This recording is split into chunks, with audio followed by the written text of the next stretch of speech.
For this week's podcast on English.com, we have the third in our series of Life Before the Internet. And for this week, we're talking about correspondence. Yes, letters. Richard, can you remember, when was the last time you wrote a letter? I can't remember exactly, but I think it must have been writing to my mum.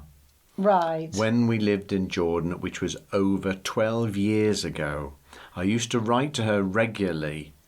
Now, you had those special airmail letters. Yes, it was just a piece of paper which was also the envelope, and it also included the stamp. It was very lightweight, wasn't it? It was very light. It was all in one. You just had to fold it up and pop it in the mailbox, and that was it. I don't even know if they have those anymore. I'd be surprised. Now, you mentioned the fact that there was no stamp, or the stamp was included, wasn't it?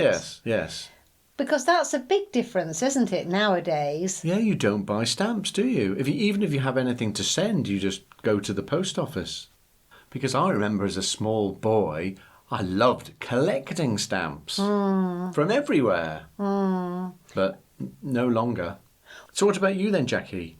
Well, what I do remember doing is sending regularly postcards to my parents. Oh, yes. When we were on holiday, or of course just the different places that we were working in. Definitely. I think you can still buy postcards, can't you? Well, it's interesting, isn't it? Because postcards are still for sale. We see them, but I don't send postcards anymore because everything has changed. We use Facebook with an up-to-date regular account of what we're doing on our holiday. Yes, exactly.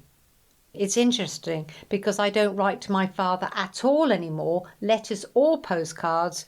We communicate completely with video calls. But you do send him a Christmas card, though. Yes.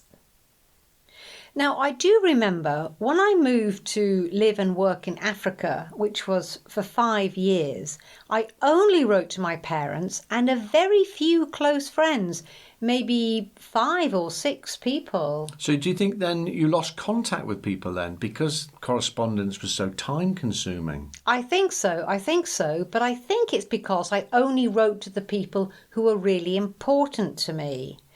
So I think that nowadays I correspond with people more regularly.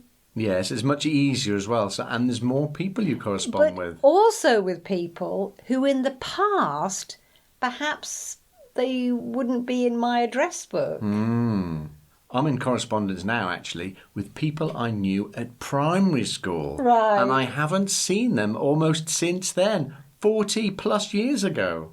So it's completely different, Richard, now, isn't it, from when we were at school, when we were younger. Do you think it's all for the better now? Yes, definitely, I think so. Because we live fairly separate from a lot of our friends here, and it's so easy to keep in contact with everybody. Yes, I think I agree, Richard. It's really nice, isn't it, being in touch with friends from the past and keeping in everyday contact with our families. But I do wonder whether the amount of time we spend on social media is probably more than the letter writing we did in the past.